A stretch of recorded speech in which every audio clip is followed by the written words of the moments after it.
TQ ඉදිකටු පාවිච්චි කරන්නේ මොන මැෂින් එකටද? TQ ඉදිකටු පාවිච්චි කරන්නේ බටන් ඇටෑචර් මැෂින් වලට. TQ ඉදිකටු වර්ග දෙකක් තියෙනවා. ඒ තමයි TQ1 සහ TQ7. TQ1 ඉදිකට ප්‍රමාණයෙන් තරමක් කොටයි. TQ7 ඉදිකටුව ප්‍රමාණයෙන් තරමක් දිගයි. හැබැයි බටන් ඇටෑචර් මැෂින් වලට මේ ඉදිකටු දෙකම පාවිච්චි කරනවා.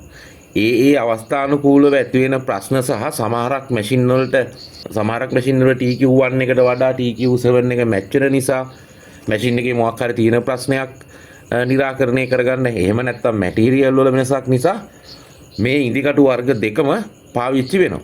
පාවිච්චි කරන්නේ TQ1ද එහෙම නැත්නම් TQ7ද කියන එක තීරණය වෙන්නේ ඔයාගේ මැෂින් එකේ පවතින තත්ත්වය, ඔයා මහන මැටීරියල් එක සහ ඔයාගේ ටෙක්නීෂියන්ගේ අවශ්‍යතාවයට අනුව.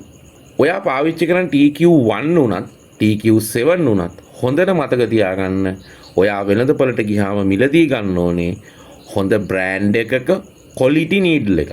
එහෙම නැති වුණාම තමයි ඔයාට මහන්න ගියාම ඇති වෙන ඉදිකටු කැඩෙන ප්‍රශ්න, නූල් කැඩෙන ප්‍රශ්න, ස්ලිප් වෙන ප්‍රශ්න, මැටීරියල් ඩැමේජ් වෙන ප්‍රශ්න, ඒ වගේ දේවල් ඇති වෙන්නේ ඔයා ගුණාත්මක බවින් අඩු ඉදිකටුවක් පාවිච්චි කළොත්.